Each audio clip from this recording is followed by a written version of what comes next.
Hello everyone, कैसे हैं आप सब लोग। आज के इस लेक्चर में मैं डिस्कस करूंगी आपके साथ चैप्टर नंबर 6 का unit 1 bill of exchange and promissory notes. देखो, ये चैप्टर किस बारे में बात करता है? मेजर बिल ऑफ एक्सचेंज की अकाउंटिंग के बारे में। तो फर्स्ट ऑफ ऑल क्रक्स समझते हैं कि बिल ऑफ एक्सचेंज का मतलब क्या हुआ या प्रोमिसरी नोट्स का मतलब क्या हुआ। देखो, अगर मैं इन कॉमन लैंग्वेज बात करूं, लेट से सपोज करो मेरे पास एक पर्सन आया और वो पर्सन कहता है कि मैम आप मुझे कुछ गुड्स जो है वो सेल कर दो, बट वो जो सेल करनी है वो क्रेडिट पे करना। मतलब मैंने क्या किया, मैंने इस ए पर्सन को कुछ गुड्स जो है वो क्रेडिट पर सेल कर दिए। अब देखो, अगर मैं इस पर्सन को वो गुड्स क्रेडिट पर सेल करनी हूँ, it means A is my debtor. ठीक है, मेरी बुक्स ऑफ अकाउंट्स में मैं उसको क्या रिकॉर्ड करूंगी? डेटर रिकॉर्ड करूंगी। ठीक है, अब अगर डेटर रिकॉर्ड करूंगी तो एक बार जर्नल एंट्री भी देख लेते हैं। तो जर्नल एंट्री क्या होगी? जर्नल एंट्री होगी डेबिट, डेटर्स अकाउंट डेबिट, या जो पार्टी का नेम है वो अकाउंट डेबिट। मैं अभी सिंपल ही लिखती हूँ, डेटर्स अकाउंट डेबिट टू क्या आ जाएगा आपका? To sales account. आप सेल्स रिकॉर्ड कर लोगे, debtors account debit to sales account. ठीक है, अब इसने क्या किया, इसने मेरे से 3 मंथ्स का टाइम ले लिया। इसने मेरे से 3 मंथ्स का टाइम ले लिया। ठीक है, अब अगर इसने मेरे से 3 मंथ्स का टाइम लिया, इसने मेरे से पूछा कि अब लेकिन मैं इससे कुछ प्रूफ चाहती हूँ कि मुझे ये पर्सन लिख के दे कि ये इतना अमाउंट जो है, लेट से सपोज करो आपकी जो सेल हुई है वो 1 लाख की सेल हुई है, ये अमाउंट मुझे ये इतने मंथ्स में वापस कर देगा। तो मैं क्या करूंगी, इससे एक डॉक्यूमेंट साइन करवा लूंगी। ठीक है, इससे एक डॉक्यूमेंट साइन करवा लूंगी और उस डॉक्यूमेंट पे मैं मेंशन करूंगी कि आई ऑर्डर दैट पर्सन, जो दैट पर्सन मतलब ए, कि टू पे this much of amount 1 lakh after 3 months period. ठीक है, और यहाँ पर मेरे भी साइन होंगे और जो ए पर्सन है वो भी एक्सेप्ट करेगा, इसको साइन करेगा। जो मैंने उसको ऑर्डर दिया है वो एक्सेप्ट करेगा और उसको साइन करेगा। अब ये जो मैंने यहाँ पर ऑर्डर फ्रेम किया है ना, इस ऑर्डर को ही हम क्या बोलते हैं? इस ऑर्डर को बोलते हैं बिल्स ऑफ एक्सचेंज। ठीक है, और इस चैप्टर में हम यही डिस्कस करने वाले हैं कि बिल्स ऑफ एक्सचेंज को हम किस तरह से अपनी बुक्स ऑफ अकाउंट्स में अकाउंट फॉर करते हैं। देखो, 2 चीजें होती है, एक होता है बिल ऑफ एक्सचेंज और दूसरा होता है प्रोमिसरी नोट। प्रोमिसरी नोट भी सेम है। देखो, यहाँ पर मैं ऑर्डर कर रही हूँ ना, ऐसा भी तो हो सकता है ए मुझे प्रॉमिस करे in writing कि I promise to pay this person and amount of this and after 3 months। ठीक है, तो ये क्या है? ये promissory note है। मतलब अगर ऑर्डर नहीं होगा, जो पेयर है वो प्रॉमिस कर रहा है, तो उसको हम क्या बोलेंगे? उसको हम promissory note बोलेंगे। अब इस चैप्टर में ध्यान रखना, जितनी थ्योरी मैं आपको पढ़ा रही हूँ ना, बस उतनी रेलेवेंट है आपके लिए, उससे ज्यादा मत करना। तो कहते हैं as per section 4 of the instrument negotiable instrument act, ये जो प्रोमिसरी नोट का मतलब क्या हुआ? ये एक तरह से एक इंस्ट्रूमेंट है राइटिंग में जिसमें अनकंडीशनल अंडरटेकिंग दी गई है। अनकंडीशनल अंडरटेकिंग मतलब विदाउट एनी कंडीशन प्रॉमिस किया गया, विदाउट एनी कंडीशन प्रॉमिस किया गया है कि आपको वो अमाउंट पे किया जाएगा। मतलब ऐसा नहीं है कि आप कंडीशन पर प्रॉमिस कर रहे हो, अगर ऐसा होगा तभी पेमेंट होगी। नो, अनकंडीशनल अंडरटेकिंग होना चाहिए। अंडरटेकिंग मतलब प्रॉमिस। ठीक है, अनकंडीशनल अंडरटेकिंग जो कर रहा है ना प्रॉमिस, जो उसको बना रहा है वो साइंड होना चाहिए, मनी ही पे होनी चाहिए और कुछ नहीं, to the order of the certain person और to the bearer of the instrument. अब देखो, कोई भी इंस्ट्रूमेंट आप जब अपना सीए फाउंडेशन का लॉ पढ़ते हो या सीए इंटर में जाके पढ़ोगे, इंस्ट्रूमेंट जो हैं वो 2 टाइप्स के होते हैं। कौन कौन से? एक तो बियरर इंस्ट्रूमेंट और दूसरा ऑर्डर इंस्ट्रूमेंट।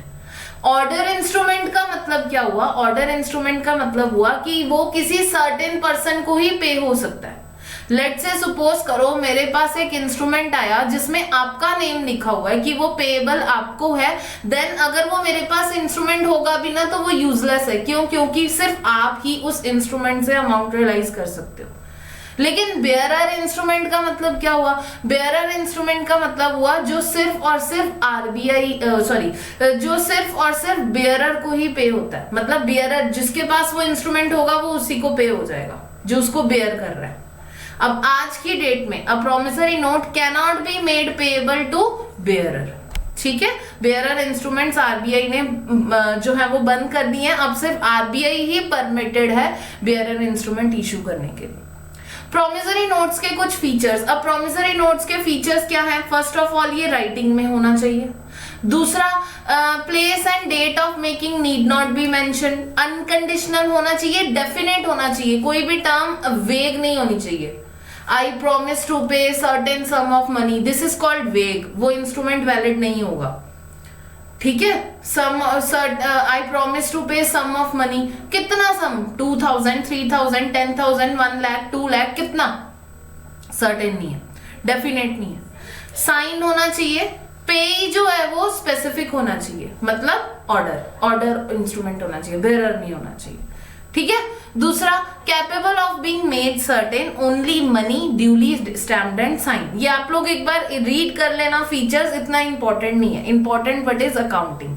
ठीक है, अकाउंटिंग ज्यादा इंपॉर्टेंट है, वो भी हम अभी शुरू करते हैं। अब उसके बाद बिल ऑफ एक्सचेंज। तो मैंने आपको जैसा कि क्या बताया, बिल ऑफ एक्सचेंज का मतलब यहां पर मैं ऑर्डर कर रही हूं, प्रॉमिस नहीं कर रहा पे।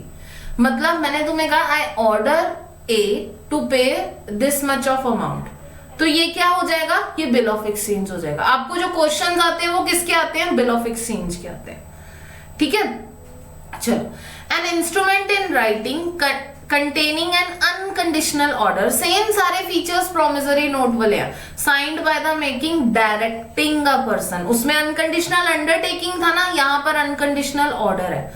मतलब अगर आपने ऑर्डर भी देना हो विदाउट एनी कंडीशन देना, ठीक है, अनकंडीशनल ऑर्डर। फीचर्स सेम वही फीचर्स रहेंगे। अब विदाउट वेस्टिंग टाइम मैं एक बार इसकी अकाउंटिंग पर आ जाती हूँ। देखो ये जो मैंने थ्योरी लिखी है ना सारी, ये मैं आपको करवाऊंगी, क्योंकि मैंने अगर ये आपको नोट्स में दिया है तो आई विल जो है वो डिस्कस इट इन क्लास। लेकिन फर्स्ट ऑफ ऑल हम जो अपना मेजर पार्ट रहता है ना अकाउंटिंग, उस पर आ जाते हैं, क्योंकि क्वेश्चन अकाउंटिंग के ही आते हैं, ऑब्वियसली प्रैक्टिकल क्वेश्चन आते हैं। अकाउंट्स में वैसे ही आपको थ्योरी जो है वो कम नंबर की आती है। अब देखो, अकाउंटिंग स्टार्ट करने से पहले बहुत बच्चों ने ये जो चैप्टर है अपना वो +1 +2 में किया होता है, लेकिन फिर भी उनको मुश्किल लगता है। क्यों मुश्किल लगता है? देखो राजे, इस चैप्टर में कुछ मुश्किल नहीं है। अगर आप जनरल बेसिक्स जानते हो ना अकाउंटिंग के, आप बहुत अच्छे से इस क्वेश्चन को हैंडल कर सकते हो।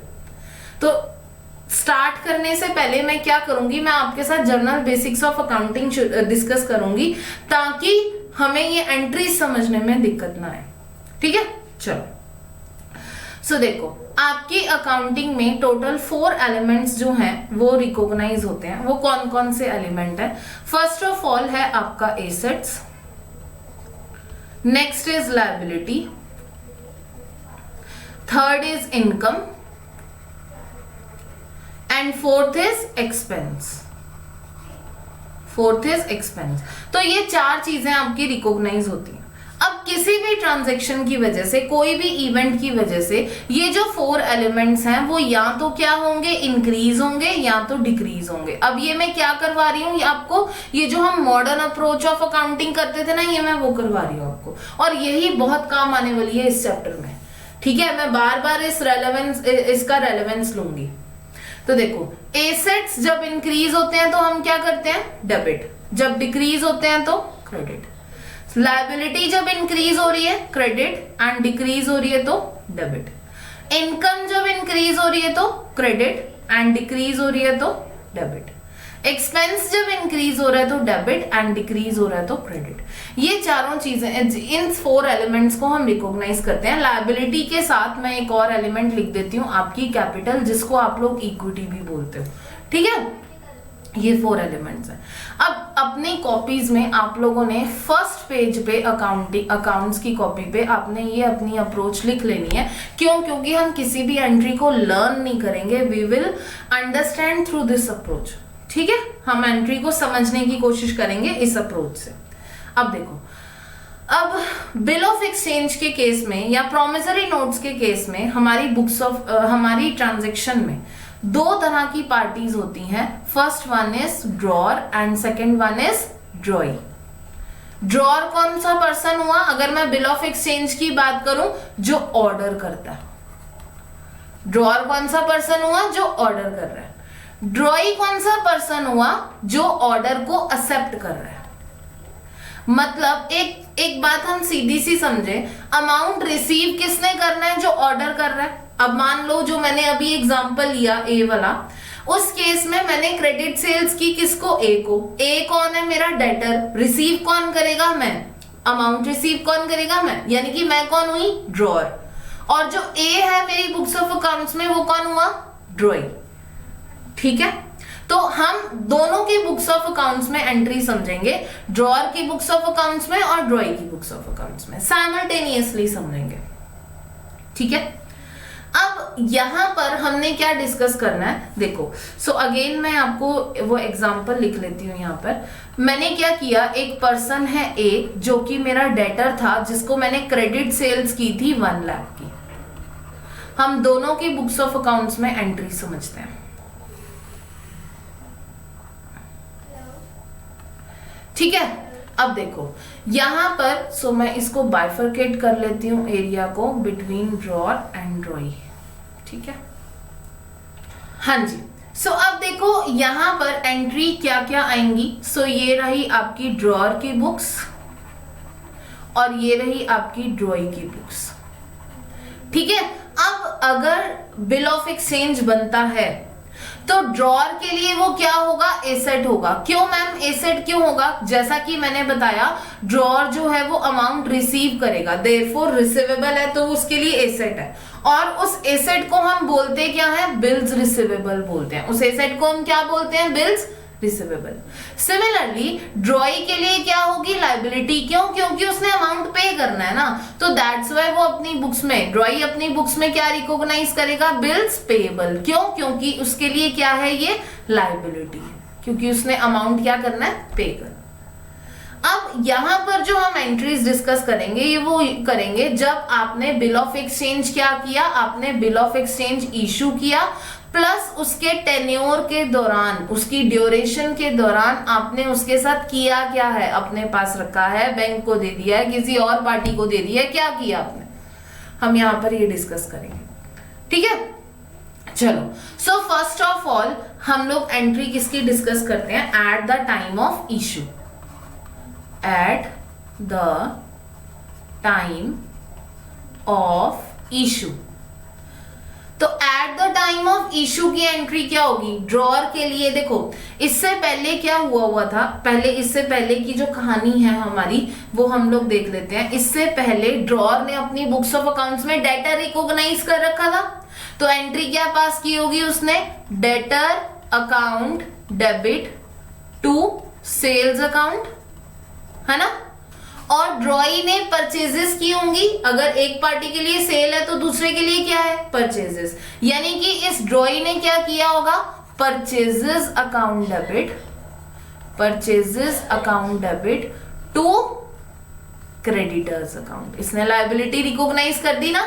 मैंने क्या किया? मैंने रिसीवेबल और इनकम रिकॉग्नाइज की, ड्रॉई के लिए वो खर्चा है, उसने एक्सपेंस और लायबिलिटी रिकॉग्नाइज की। ठीक है, अब जब ये एसेट इशू होगा, मतलब जब ये बिल इशू होगा, तो उस केस में एंट्री क्या होगी? एंट्री होगी, अब वो डेटर का स्टेटस नहीं रहा, ड्रॉअर की बुक्स ऑफ अकाउंट्स में उसको बिल मिल गया ना, उसको अंडरटेकिंग ऑर्डर मिल गया ना, एक्सेप्ट होके मिल गया, तो उसकी बुक्स ऑफ अकाउंट्स में डेटर नहीं रहा, उसकी जगह क्या बन गया? एक नया एसेट बन गया। क्या एसेट? Bills receivable. अब मैंने अभी आपको मॉडर्न अप्रोच में क्या बताया? व्हेनेवर एन एसेट इंक्रीजेस तो आप क्या करते हो? डेबिट करते हो। तो दैट्स व्हाई हमारा एसेट यहाँ पर इंक्रीज हो रहा है ना। कौन सा? बिल रिसीवेबल वाला। तो मैं जर्नल एंट्री क्या पास करूंगी? Bills receivable account debit to. अब वो डेटर नहीं रहा, देखो उस डेटर से बिल्स रिसीवेबल ले लिया तो वो डेटर नहीं रहा, तो to debtor account, to debtor account, या टू वो पार्टी का नेम आ जाएगा। ठीक है, तो ये आपकी इशू करने वक्त की एंट्री होगी। अब सेम एंट्री हम लोग देख लेते हैं किसके? ड्रॉई की बुक्स ऑफ अकाउंट्स में, eight the time of issue. अब ड्रॉई की बुक्स ऑफ अकाउंट्स में देखो क्या होगा? ड्रॉई ने लायबिलिटी रिकॉग्नाइज कर रखी है। कौन सी लायबिलिटी रिकॉग्नाइज कर रखी है? ड्रॉई ने क्रेडिटर नाम की लायबिलिटी रिकॉग्नाइज कर रखी है। तो क्रेडिटर तो आएगा, ठीक है। अब ये क्रेडिटर जो है वो क्या बन गया, मेरी दूसरी लायबिलिटी बन गई। कौन सी दूसरी लायबिलिटी, बिल पेएबल नाम की। तो दैट्स वाई जर्नल एंट्री क्या होगी, जर्नल एंट्री होगी। अब एक क्रेडिटर नाम की लायबिलिटी रिड्यूस हो रही है, और अभी मैंने आपको मॉडर्न अप्रोच में क्या बताया, व्हेनेवर एंड लायबिलिटी डिक्रीजेस तो हम उसको क्या करते हैं, डेबिट करते हैं। तो that's why creditors account debit, या जो पार्टी का नेम मैंने रिकॉर्ड कर रखा है, मैं यहां पर अभी क्रेडिटर्स अकाउंट डेबिट लिखूंगी। टू क्या आ जाएगा साथ में, एक नई लायबिलिटी बन गई, किस नाम की, बिल्स पेएबल नाम की। तो टू बिल्स पेएबल अकाउंट, ठीक है। सो ये आपकी लायबिलिटी आ जाएगी। अब सेकंड पे चले, ये तो बात हो गई किसकी, eight the time of issue की। तो ये हमारी बात होगी eight the time of issue. अब इशू करने के बाद मेरे पास एज अ ड्रॉअर, मैं एज अ ड्रॉअर बात कर रही हूं, 3 ऑप्शंस है। क्या 3 ऑप्शंस है, फर्स्ट ऑप्शन है जिसको मैं ए नाम दूंगी। फर्स्ट ऑप्शन क्या है कि मैं वेट करूं, 3 मंथ्स का बिल है, 3 मंथ्स के बाद वेट करूं कि मुझे वो ड्रॉई जो है वो पैसे देगा, ठीक है। So hold the bill till maturity. First option क्या हो गया, hold the bill, hold the bill till maturity.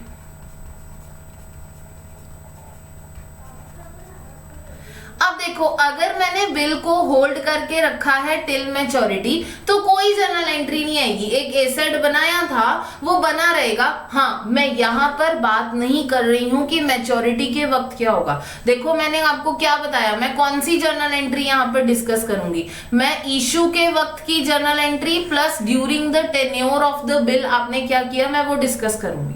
So that's why bill mature होने के बाद क्या हुआ वो बाद में देखेंगे, ठीक है।